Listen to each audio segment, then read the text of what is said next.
तीन भाइयों की कहानी जिनका नाम एक ही था। अस्सलाम वालेकुम प्यारे दोस्तों, यह कहानी है तीन हमनाम भाइयों की। कहते हैं कि किसी जगह एक शख्स रहता था जिसके तीन बेटे थे और तीनों बेटों के नाम अब्दुल्ला रखे हुए थे। हालांकि उसे मर्ज़ मौत ने आन लिया। उसने अपने तीनों बेटों को बुलाकर वसीयत की कि अब्दुल्ला को विरासत मिलेगी, अब्दुल्ला को विरासत नहीं मिलेगी और अब्दुल्ला को विरासत मिलेगी। उसके साथ ही उसकी रूह निकल गई। वह खुद तो फौत हो गए, लेकिन अपने बेटों को हैरत में डाल गया कि कैसे फैसला करे कि किन दो अब्दुल्ला को विरासत मिलेगी और किस एक अब्दुल्ला को विरासत नहीं मिलेगी। तीनों ने फैसला किया कि शहर जाकर काजी से अपना मसला बयान करे और उससे कोई हल मांगे। तीनों अपने ज़ाद राह के साथ शहर के लिए आस में सफ़र हुए। रास्ते में उन्होंने एक ऐसे शख्स को देखा जो अपनी किसी गुमशुदा चीज़ को तलाश करता फिरता था।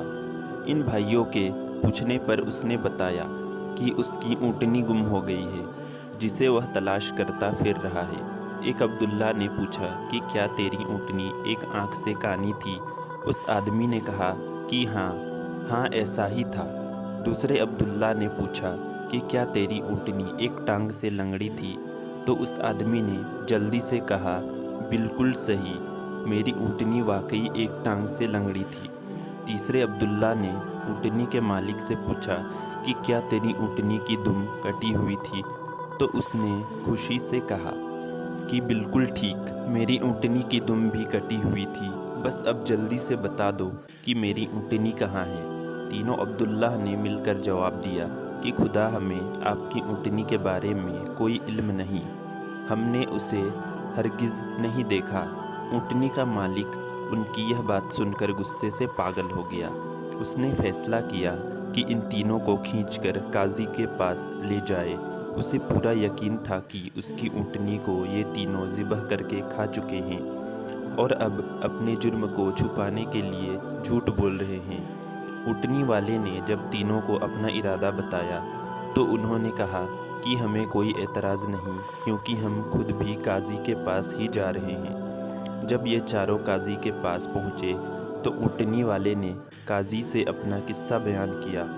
काजी ने इन तीनों से कहा कि जिस तरह तुम तीनों ने ऊँटनी की निशानियाँ बताई है, इसका एक ही नतीजा निकलता है कि ऊँटनी तुम तीनों के पास है। बेहतर है कि तुम अपने जुर्म का एहतराम कर लो। पहले ने कहा कि जनाबे आली, हमने ऊँटनी तो नहीं देखी थी। हाँ, अलबत्ता ऊँटनी के आसार ज़रूर देखे थे। जब मैंने इसे कहा था कि तेरी ऊँटनी एक आँख से कानी है, तो मैंने देखा था कि रास्ते के एक तरफ का घास तो खूब चरा हुआ था, मगर दूसरी तरफ का वैसे ही अमान मौजूद था। इसका एक ही मतलब था कि इस शख्स की ऊँटनी एक आँख से कानी रही होगी। दूसरे अब्दुल्ला ने कहा कि मैंने देखा था कि रास्ते में 3 कदम तो गहरे लगे हुए हैं, जबकि चौथा कदम ज़मीन पर मामूली पड़ा हुआ था, जिसका मतलब बस इतना ही था कि यह जानवर लंगड़ा भी था। तीसरे अब्दुल्ला ने कहा कि ऊँट जब राह चलते हुए अपना गोबर गिराते हैं तो दूर से इधर उधर बिखेर देते हैं, जबकि हम जिस राह से आए थे वहाँ पर गोबर एक ही लाइन में सीधा गिरा हुआ था, जिसका एक ही मतलब हो सकता है कि ऊँटनी की दुम कटी हुई है, जो अपना गोबर दाएं बाएं नहीं फैला पाई।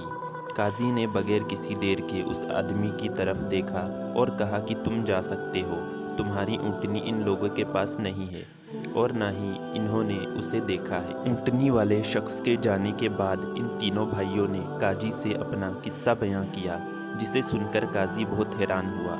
इन तीनों से कहा कि तुम आज की रात मेहमान खाने में ठहरो, मैं कल तुम्हें सोचकर कोई हल बताऊंगा। ये तीनों मेहमान खाने में जाकर ठहरे तो इन्होंने महसूस किया कि उनकी निगरानी की जा रही है। कुछ देर के बाद उनके लिए खाना लाया गया, जो गोश्त के पके हुए सालन और रोटियों पर मुस्तकबिल था। पहले ने खाने को देखते ही कहा कि यह सालन कुत्ते के गोश्त का बना हुआ है। दूसरे ने कहा कि रोटियां जिस औरत ने पकाई है वह हमल के साथ और पूरे दिनों से है। तीसरे ने कहा कि यह काजी हराम की औलाद है। बात जाकर काजी तक पहुंच गई। उसने तीनों को दूसरे दिन अपनी अदालत में तलब कर लिया और तीनों से मुखातिब होकर कहा कि तुम में से किसने कहा था कि ये कुत्ते का गोश्त पका हुआ है? पहला बोला कि मैंने कहा था।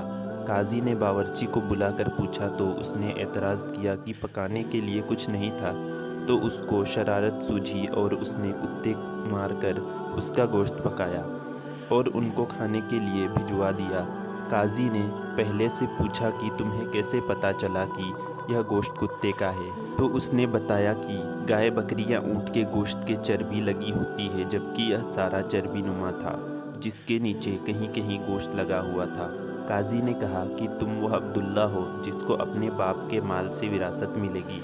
काजी ने दोबारा उनसे मुखातिब होकर पूछा कि किसने कहा यह रोटियां ऐसी औरत ने बनाई है जो 9 माह के हमल के साथ है और अपने पूरे दिनों से है?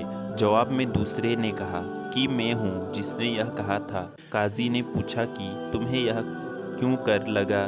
तो उसने कहा कि मैंने देखा कि रोटियां एक तरफ से फूली हुई थी और खूब पकी हुई है, तो दूसरी तरफ से कच्ची है और मोटी रह गई है। मैंने उसी से यही एहसास किया कि रोटियां बनाने वाली ऐसी खातून है जिसे तकलीफ़ के मारे ज़्यादा झुका नहीं जा रहा और वह सामने की चीज़ भी नहीं देख पा रही, जिसका मतलब यही बनता है कि औरत हमला है और रोटियां बनाने में तकलीफ़ महसूस करती रही है। काजी ने उस दूसरे से भी कहा कि तुम वह अब्दुल्ला हो जिसे उसके बाप की मिल्कियत से हिस्सा मिलेगा। फिर काजी ने तीनों से मुखातिब होकर पूछा कि यह किसने कहा था कि मैं वाला दुल हराम हूँ? तीसरे ने जवाब दिया कि यह मैंने कहा था। काजी उठकर अंदर गया और अपनी माँ से पूछा कि क्या ये सच है कि वह हरामी है? तो उसकी माँ ने कहा कि यह सच है कि तुम हराम की हो। काजी ने वापस आकर उस तीसरे अब्दुल्ला से पूछा कि तुम्हें क्यों कर मालूम हुआ कि मैं हरामी हूँ? तो उसने जवाब दिया कि अगर तुम हलाली होते तो मेहमान खाने में हम पर निगरानी ना मुकर्रर करते, ना ही कुत्ते का गोश्त पकाकर हमें खाने के लिए भिजवाते और ना ही कच्ची रोटियां किसी मजलूम औरत से बनवा कर हमें खिलवाते। काजी ने उससे मुखातिब होते हुए कहा कि तुम वह अब्दुल्ला हो जिसे उसके बाप के माल से विरासत नहीं मिलेगी। तीसरे ने हैरत के साथ काजी को देखा और पूछा कि मगर ऐसा क्यों है? काजी ने कहा कि क्योंकि एक हरामी ही दूसरे वलदुल हराम को ठीक ठीक पहचान सकता है और तुम भी मेरी तरह हराम की औलाद हो। विरासत पाने वाले दोनों अब्दुल्ला अपनी माँ की तरफ लौटे और दरियाफ्त किया कि हमारे तीसरे भाई का क्या माजरा है। तो उनकी माँ ने कहा कि तुम्हारा बाप एक बार सुबह की नमाज़ पढ़ने मस्जिद गया तो इस अब्दुल्ला को दरवाज़े पर रखा हुआ पाया था। उसे घर लाया, उसका नाम भी तुम दोनों जैसा यानी अब्दुल्ला रखा और उसकी परवरिश की। तो दोस्तों, ऐसी होती है अरबों की शिकायतें जिनमें हिकमत के दर्स भी होते हैं।